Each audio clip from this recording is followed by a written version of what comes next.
नमस्कार मित्रों, श्रीमद् भगवद गीता ज्ञान का एक समुद्र है जिसमें जीवन जीने के लिए और इसे सार्थक बनाने के लिए सभी प्रकार के उपाय बताए गए हैं। गृहस्थ जीवन जीना हो या सामाजिक जीवन, आध्यात्मिक वृद्धि चाहते हो या आर्थिक वृद्धि, मन की शांति चाहिए या शरीर की, दोस्ती और दुश्मनी का ज्ञान चाहिए या मित्र और बंधु का, खाने के तरीके चाहिए या सोने के, प्रभु के प्रिय होने का उपाय चाहिए या ईश्वर प्राप्ति का, हर उपाय भगवद गीता में मौजूद है। भगवद गीता हमें जीवन जीने की सच्ची राह दिखाती है, मुक्ति का सच्चा मार्ग दिखाती है एवं जीवन के हर मोड़ पर हमें क्या करना चाहिए और क्या नहीं करना चाहिए उस बात का मार्गदर्शन करती है। यह एक ऐसा ग्रंथ है जिसे नियमित रूप से पढ़ा जाए और उसमें कई बातों को जीवन में स्थापित किया जाए तो जीवन स्वर्णमय एवं सार्थक बन सकता है।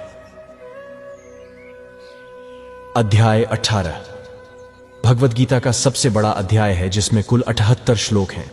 एक तरह से भगवद गीता के सभी अध्यायों में बताए गए सभी महत्वपूर्ण सिद्धांतों का सारांश भी है। विस्तार से बताने से पहले आपसे निवेदन करते हैं कि ज्ञानी बी के YouTube चैनल को अभी तक सब्सक्राइब नहीं किया है तो सब्सक्राइब जरूर कर लें और साथ ही कमेंट बॉक्स में जय श्री कृष्णा जरूर लिखें। श्लोक 51, 52 और 53 के अध्याय में संपूर्ण भगवद गीता का सार माना जा सकता है।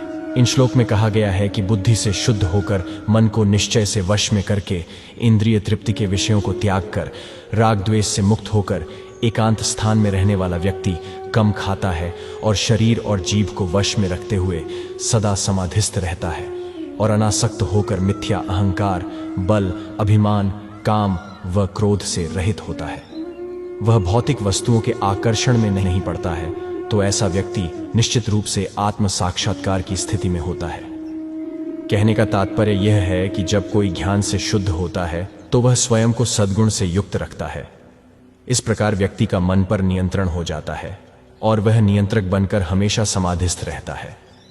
उसके पास जीवन की कोई शारीरिक अवधारणा नहीं होती और वह झूठा गर्व नहीं करता है। भगवान की कृपा से उसे जो कुछ भी प्रदान किया जाता है उससे वह संतुष्ट होता है और वह कभी भी इंद्रिय तृप्ति के अभाव में क्रोधित नहीं होता और न ही वह भौतिक लालसा में पड़कर विषयों को हासिल करने का प्रयास करता है। वह ब्रह्मलीन होकर आत्म साक्षात्कार की अवस्था में भौतिक अवधारणा से मुक्त होकर सुख और शांति का आनंद प्राप्त करता है। जीवन की किसी भी अवस्था में उत्तेजित नहीं हो सकता।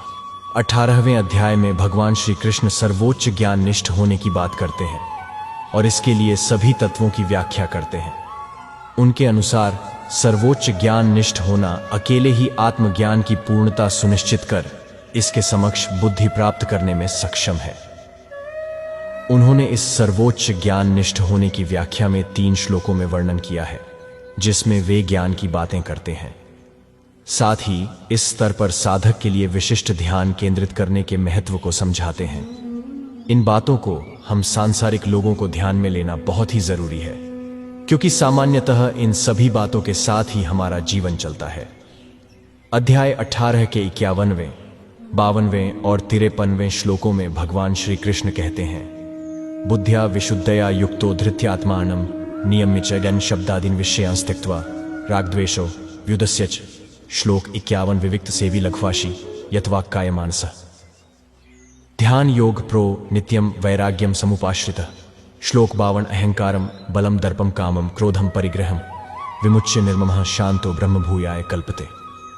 श्लोक 53 अर्थात जो व्यक्ति विशुद्ध या सात्विक बुद्धि से परिपूर्ण होकर वैराग्य धारण कर एकांत में भी आनंदित रहता है और नियमानुसार भोजन करने वाला साधक धैर्यपूर्वक इंद्रियों को अपने वश में करके शरीर, वाणी व मन पर नियंत्रण करते हुए विषयों का त्याग कर राग द्वेष को छोड़कर निरंतर ध्यान योग के साथ जीवन यापन करता है, वह अहंकार, बल, काम, क्रोध और परिग्रह को त्याग कर शांत होकर ब्रह्म प्राप्ति का पात्र बन जाता है। इन श्लोकों में कहा गया है कि व्यक्ति जो स्वयं को समझने में सक्षम है वही बुद्धिमान है और इसके लिए वह मन की स्थिरता से इसे वश में कर लेता है, अर्थात वह बाहरी और आंतरिक वस्तुओं से दूर होकर ध्यान केंद्रित बनता है।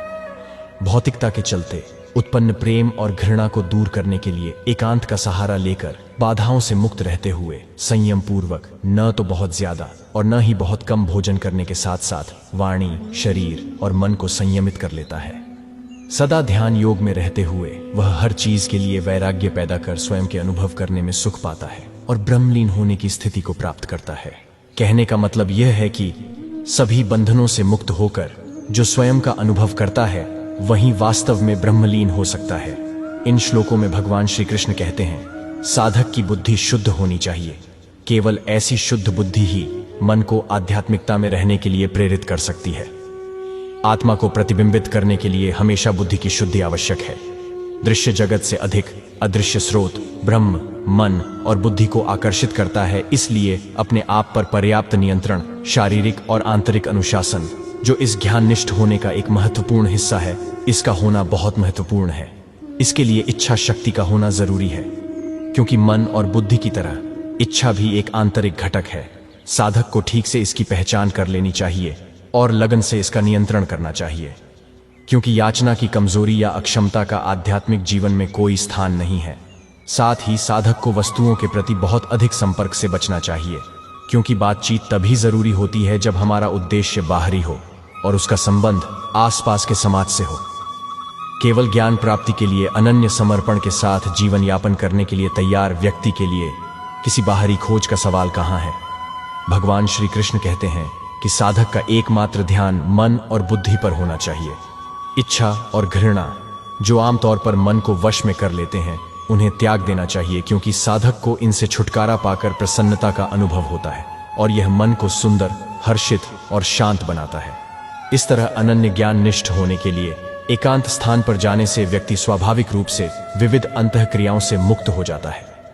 जब मानसिक व्याकुलता पैदा करने के लिए कोई बातचीत नहीं होती है और जब प्रकृति अपनी प्रचुरता के साथ साधक को घेर लेती है, तो मन अपनी आंतरिक गहराई में डुबकी लगाने की कोशिश करता है, क्योंकि प्राकृतिक परिवेश का प्रभाव काफी प्रबल होता है।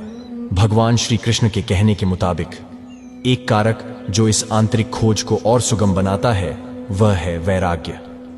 तीव्र और स्वस्थ वैराग्य के लिए इसी प्रकार के ग्रंथों का पाठ करना चाहिए और इसके माध्यम से स्वयं को प्रेरित किया जा सकता है।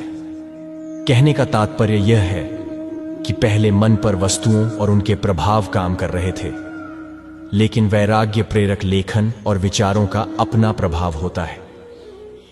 श्रीमद् भगवत गीता में ऐसे कई भाग हैं जो प्रमुखता से वैराग्य की बातें करता है। आत्मनिरीक्षण के इन सभी प्रयासों से मन को समृद्ध बनाने का प्रयत्न करते हुए काफी कुछ सीखना चाहिए।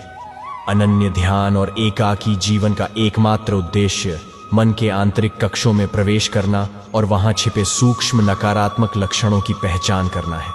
उसके पश्चात एक एक को अथक गहन ध्यान से हटा देना चाहिए। इस प्रकार भगवान श्री कृष्ण काफी सावधानी से साधक को इस तरह की आंतरिक परीक्षा की ओर ले जाते हैं और साधक को एक के बाद एक दोष और दागों को दूर करने में मदद करते हैं।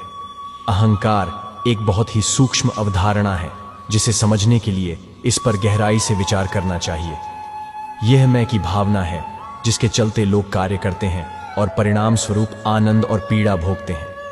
साधक होने, लक्ष्य की ओर बढ़ने या उसे प्राप्त करने का आध्यात्मिक अहंकार भी गलत है। इससे होने वाली हानि से बचना चाहिए, क्योंकि ऐसी कोई भी सोच मन को बहुत संकुचित कर आत्म साक्षात्कार की शुद्धता को नष्ट कर देती है। ताकत हमेशा कमजोर को